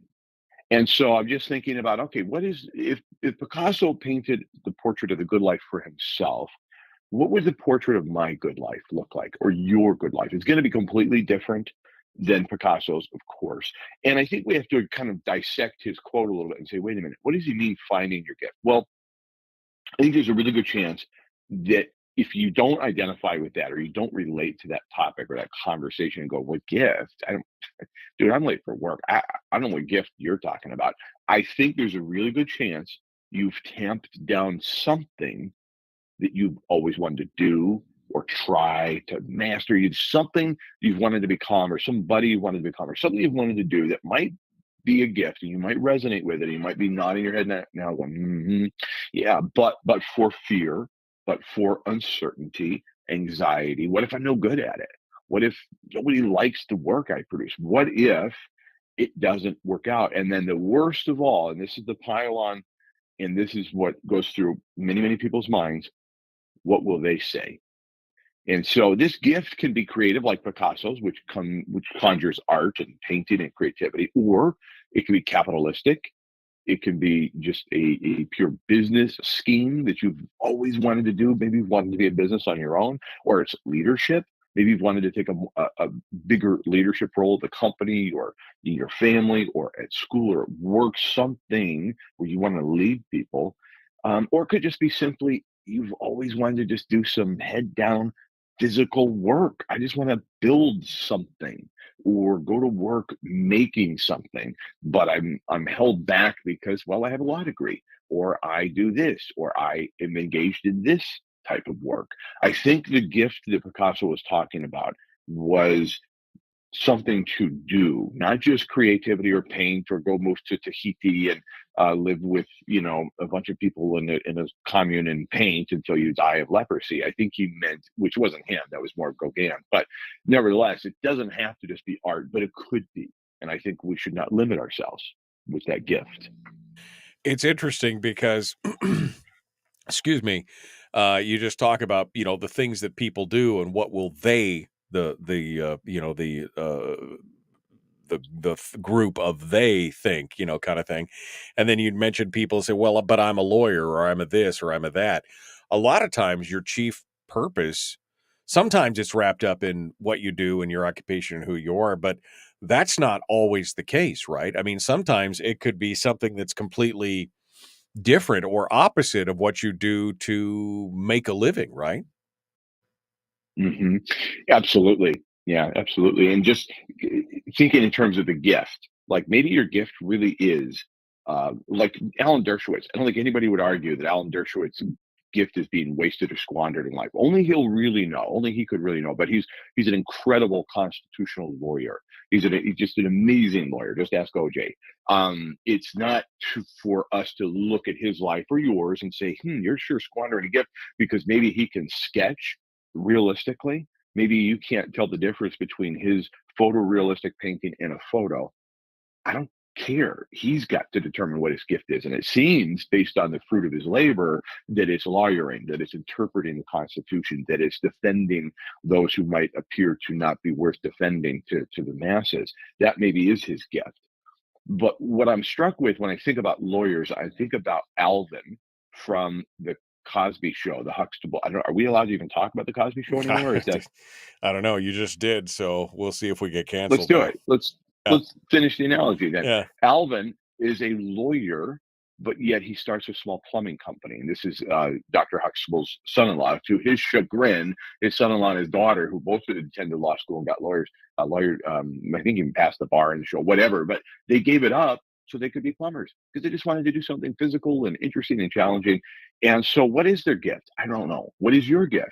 It's for you to decide. What does Picasso mean when he says, okay, that's the meaning of life, is finding the gift, and then your purpose is to give it away? We know history showed us Picasso didn't give away his art. He sold it, became fabulously wealthy in his own lifetime. And that's not all talented artists don't actually achieve that, but he did. He became fabulously wealthy in his own lifetime. He went through hardships, of course, but he became incredibly wealthy. What does it mean to give it away? What I think he meant was to use your gift, that you actually give more than you take. So, Right. For example, I make a tea bowl and I sell it to you for $125. Well, why would I mean, this seems like a lot when the average mug sells for $45. Why am I charging you $125 for that tea bowl? Doesn't matter. That's my pricing rate. Okay, so that's what I'm going to get. At the same time, what I'm giving in that gift, using that gift and what I'm giving, is far more valuable to the recipient of it than it is to me. The $125, that's something, but that's just a handful of dollars. The lifetime of enjoyment that comes from that art that I put into the world, at least until somebody drops it, but it can be generational, it can be handed down. It's something of great value. Or, for example, I sell a copy of my book for The Backyard Millionaire. I sell a copy of that for $14. Yeah, I get a handful of dollars out of that.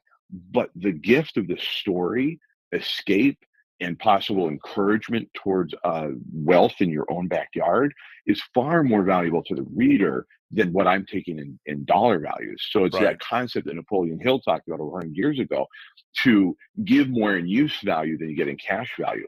That is what I think Picasso meant by giving it away. He meant using it rather than hiding it. Use it. Remuneration is deserved for the fruits of your gift, but joy and meaning and purpose are what you're going to get by using it and giving that gift to the world. Yeah, no, I mean, I can't tell you, I've narrated books before that, I may have made a lifetime, may have made a lifetime income of, $35 or something on, but it was the joy of storytelling or the joy of performance that does those things, especially early on in some of those books. It's giving that out and away and doing it. It doesn't necessarily have to be monetary. It also doesn't rule monetary out, but that you're putting it out there in the world, right? Something. Exactly. Yes, and that's what he meant by giving it away. Again, it wasn't for free. It wasn't, a communist approach towards, to each according to their means, and you don't need anything more than this. It was about, I think, the use of it versus hiding it under a bushel because you're afraid of what they might think, or because, we have a lot of inertia in our lives. No matter where you are on the ladder of life, what your age is irrelevant. There's inertia that's gotten you from there to here, from wherever you started to where you are now. And that can be difficult to turn around. It's like turning a tanker. Sometimes you feel like, well, I can't really turn around right here.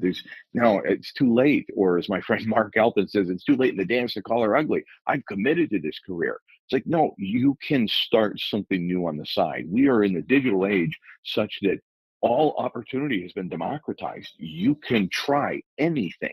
You can become a self-published author. You can start an Etsy store with your art and really make a go of it financially if you want to, or at least just expose your art to the rest of the world and use that gift.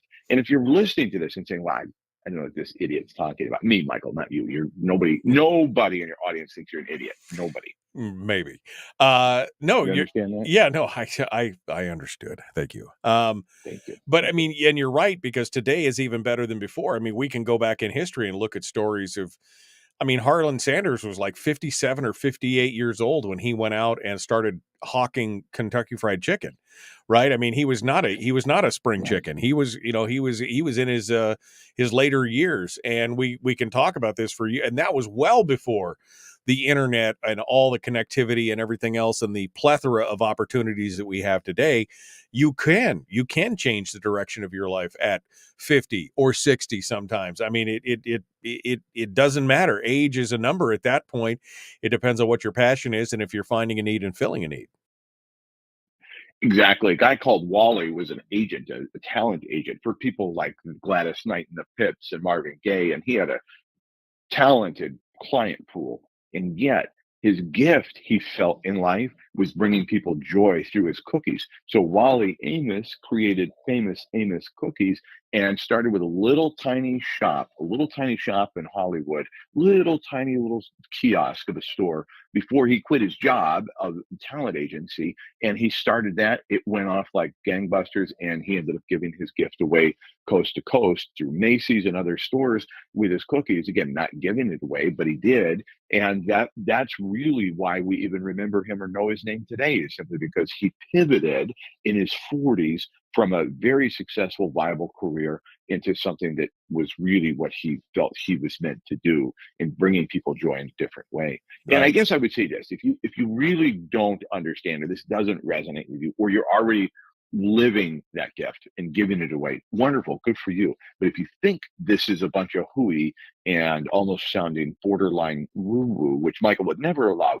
woo-woo on the air. No but woo-woo. Yeah. If you think that, then I think it's time to have a real heart-to-heart with yourself and accept this line, accept this phrase, that you were born on purpose and with a purpose. And truly, the journey and the searching for that can be its own reward. Just literally say, okay, I'm going to accept that on its face value. I'm going to accept that I was born on purpose and with a purpose, and the meaning of life is to find that gift, and then the purpose will be to give it away. I'll accept that. Perfect. I'll take that on its head and say, yes, that's true. Now go look and enjoy the search and find meaning in that, because it's an incredible adventure. And if life isn't fun, I would just say you're doing it wrong. Right. And breaking this down again from the very beginning, we got about a minute and a half left here. But I mean, breaking this down from the very beginning of, how do we get started on this? It all starts, as you just said, with that conversation with yourself. Are you happy with where you're at? What do you feel like your purpose is? And can you set a goal and then find happiness along that trail? Yeah, exactly. And if you feel like, hey, I know my gift and I am giving it away, and I'm hewing it like a log, and it's going to fit neatly like a beautiful hand-hewed log home. Each joint is going to fit perfectly together, and I'm enjoying this good life. Then maybe you could tap somebody else on the shoulder and say, hey, I believe in you. I see something in you. Come join me. If you feel like there's something left to give, even though you are already having this meaning, purpose-filled life, what about giving more of it away and sharing and encouraging somebody else who's a little further down the ladder, or they're off wandering in the field and aren't really sure what their purpose is? What if your next season is about teaching and sharing and inspiring and engaging with other people in what might be to them a pointless, meaningless life? You could share something. So I think there's something for each of us left to do, and it ain't over. You're saying they could become a woo-woo instructor, right? I mean, that's or teach somebody to weld, or teach somebody to build a home or a craft, or right. woo-woo. No, or woo-woo. Yeah, this is a woo-woo free zone here. I'm just saying right now. I bring Chris on for me, not for you guys, not for the listeners, but for me, because I always get something good out of it. Chris Story, the man from Homer. I love HomerAlaska.com. You can find him there. The Backyard Millionaire, Born to Live, a couple of his books. Go out and find out more about them at his website or on Amazon.com. Chris Story, thank you, my friend. I appreciate it. My pleasure. Thank you, Michael. Folks, we got more coming up. Hour 2, dead ahead. Final segment of the Michael Duke Show.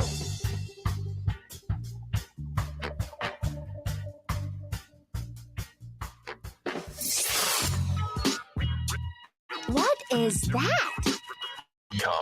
Common sense. Regularly heard on American radio. Michael Duke Show. Radio. Okay, Chris Story with us for the final segment on the way out the door here before we let him go.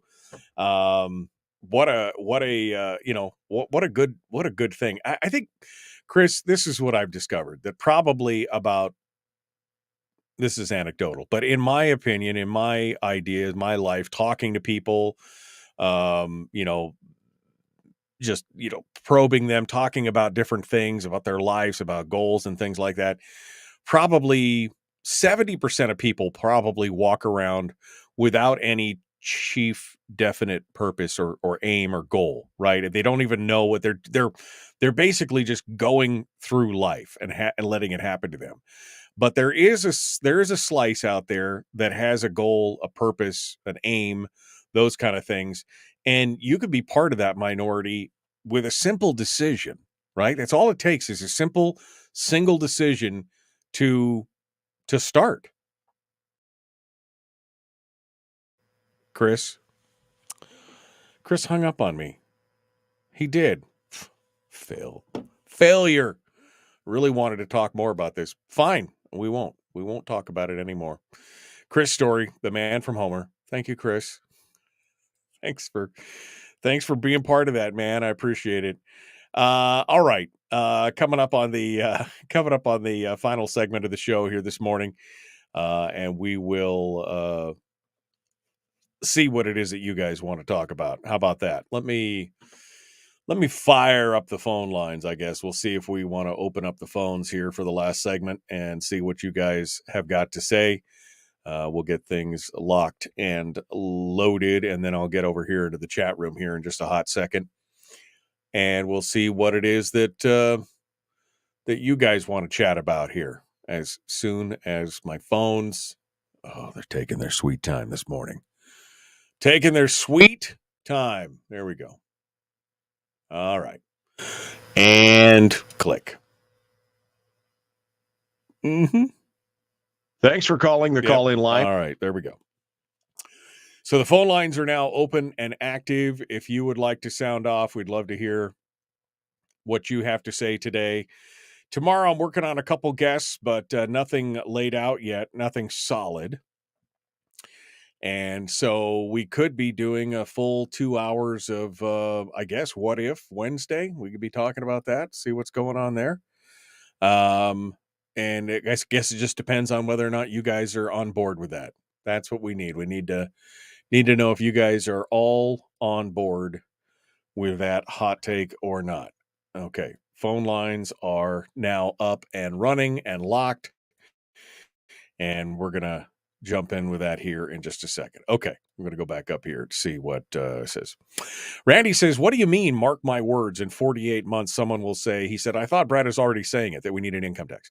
No, what I'm saying is in 24 to 48 months, somebody who right now is saying we don't need taxes for anything in this state, we just need to take the PFD, that somebody will then in 24 to 48 months will 180 degree change their tune and basically say, well, you Alaskans need to pay your fair share.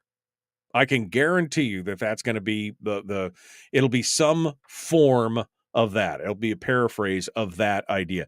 Oh, Alaskans, just, you just need to pay your fair share because you're not paying it now. Either they will say it outright or that'll be the implication, is that somehow we're not paying our fair share because we don't have any form of taxes in the state, and every other state in the nation has some form of tax, be it sales or income or both, whatever it is. But I can see it now, Randy. That's exactly what's going to happen. Yes, Brad has been talking about it, and we've talked about it on this program for quite a while. But it's it's in just a few months. It will be. I can't. It'll be. Oh, you guys aren't paying your fair share. You need to pay more.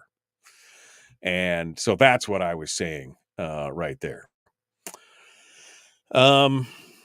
Let's see. Give Dukes a warm fuzzy. We saw that earlier. Willie's going to go try to catch a king on the river. Apparently kings are in. They're pulling kings out of the fishing hole on the Spit right now in Homer. So good for those guys. Bill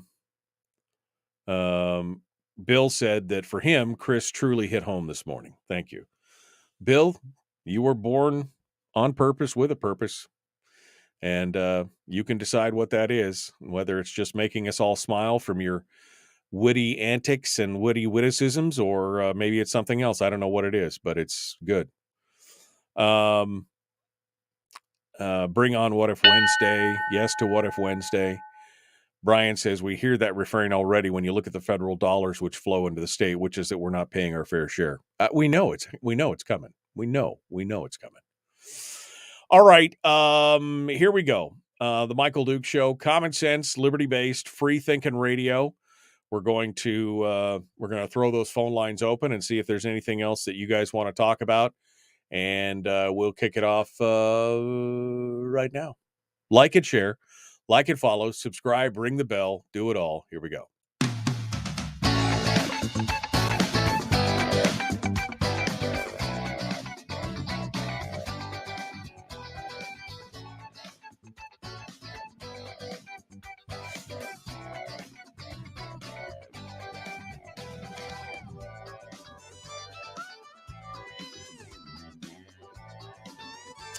Okay, fine. Man, it is the fastest 2 hours in radio. Just boom, here we are. Final segment of the big radio program for today. Working on some guests for tomorrow. Nothing set in stone yet. We shall see what comes of that. But if nothing else, we're going to be working on a little what if Wednesday, which is just kind of the Alaskan-based, idea of preparedness or being ready for anything. Thanks for coming into the program. Want to let you know that we're throwing the phone lines open right now for final thoughts on today's show. If there's anything that you heard today that you disagreed with or agreed with, or, you want to argue or you want to cajole or whatever, well, we got some time. 907-433-3150. 907-433-3150 is the phone number. And, of course, as always, we want to throw a special thank you out to the folks at Satellite West. You can find them at satellitewest.com. From Aniak to Adak, from Bethel to I was going to say Barrow, but it's Uktovik now. From any of those places, anywhere around the state, you could stay connected with the help of your friends at Satellite West. Phone calls, text messages, emails, surfing the internet, whatever it is you want to do, wherever you're at, they've got the tools and the technology to make it happen. Check them out at satellitewest.com. Special thanks to them for sponsoring the show statewide.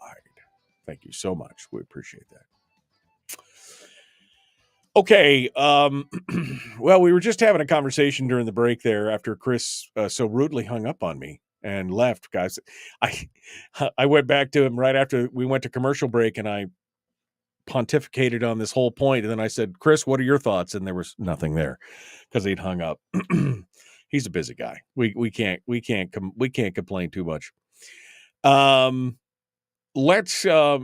again, let's talk a little bit about, because somebody who was it, Randy, had a question. He said, what do you mean when you said, mark my words, in 48 months someone will say, about taxes? He said, I thought Brad is already saying it, that we need an income tax.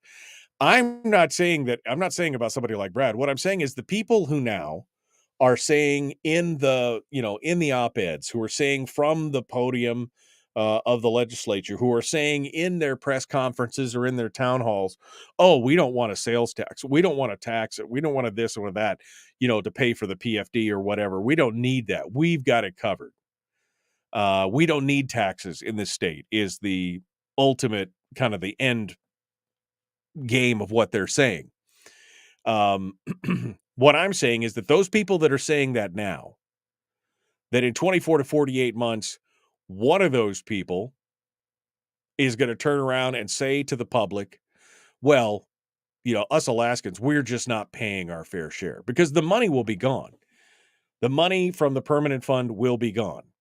And as we pointed out, and as Rick points out in the chat room, he said, no one mentioned that the taking of the PFD is a form of tax from every man, woman, and child in the state. And that's the whole point of what they're missing right now. Even this piece by McDonald or the previous piece, or, by whoever, is that they're missing the point that the taking of the PFD is a de facto tax. So we're already being taxed, and it's a tax that is the most regressive one that they could possibly, it is the most regressive lever they could possibly pull in the state of Alaska. So we're already being taxed. Now, though, it will be an official tax, because it'll be on sales of items or goods, or it will be on income, or it will be on whatever it is. And I just mark my words, some no-neck will stand up and say, well, we just don't pay our fair share. I've already heard this argument, by the way, for years. Just be happy you're not like every other state and are having to pay your tax. And you know what? I'm not quite convinced that that would be a bad thing. Because as I said earlier, in other states, you receive your money, you receive your income, you receive, all the dollars that you have coming to you. Then you have a period of time to utilize that or leverage it or do whatever you need to do with it. And then you pay it to the state to fund state government. The benefit of that is twofold. First, the money goes through your hands, so you have a chance to put it into the private economy.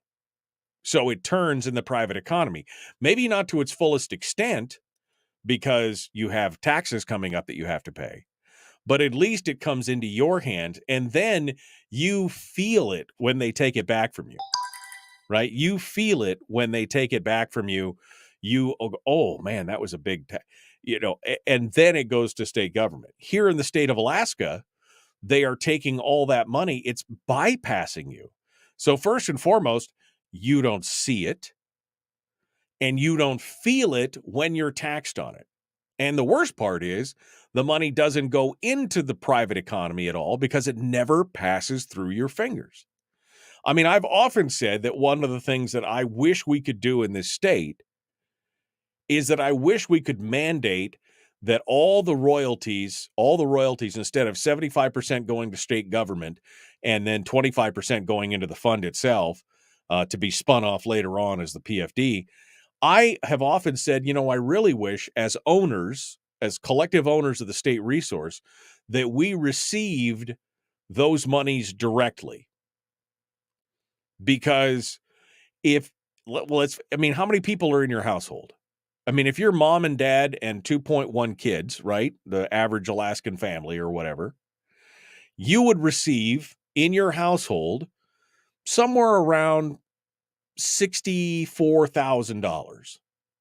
Roughly, let's just say $64,000 is what you would receive from the state. I mean, that's high cotton, right? I mean, that's big. That's a lot. Man, think about it. $64,000 that you get. And you'd be like, this is great. I love living in Alaska. And then 2 weeks later, you get a bill from the state government for this is your tax bill. And your tax bill is $60,000 of that $64,000 or $65,000. Now, you tell me, what would you do if you got $65,000 and they issued you a tax bill a couple weeks later or a month later for $60,000? What would you do when you had to write that check for $60,000? You'd probably be asking some hard questions of your representative, like, what the hell are you spending this on? What benefit for the $60,000 that you're expending for my household? What benefit am I receiving? That would be a shocker. There would be pitchforks and torches from one side of the state to the other. I can almost guarantee it. If that's what happened. I mean, that's the point. I would almost rather have that than bring on a flat tax, an income tax or whatever, but make sure that I get that revenue first. Because even in a short period of time, 30 days, 60 days, 90 days, I could probably do something with that to help generate that revenue, and it would bolster the economy. And, oh, by the way, my neighbors would probably get really pissed if they figured out that they had to spend $15,000 for every man, woman, and child of the state. The state spending would come to a screeching halt. But hey, that's just me. Out of time. Be kind, love one another, live well. The Michael Duke Show.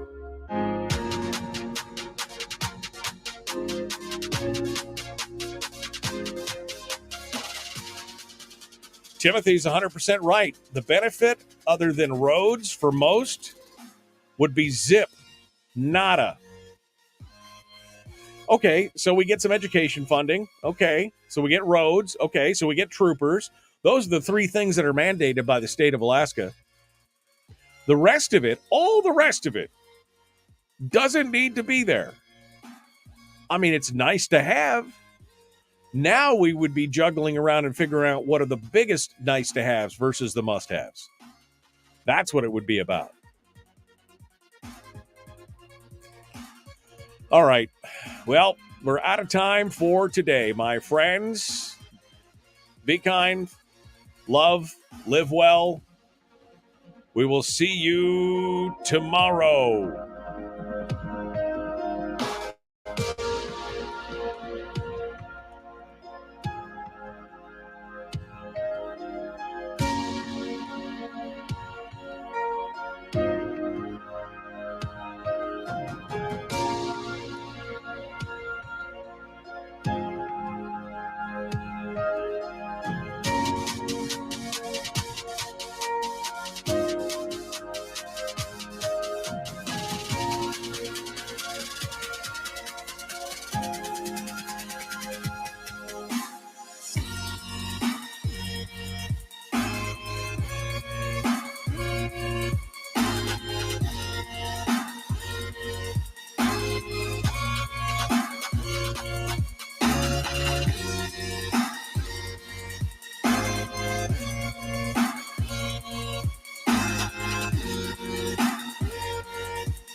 Goodbye.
We've shed our terrestrial radio skin, and now we are slimy lizard internet people. It's the Michael Duke Show.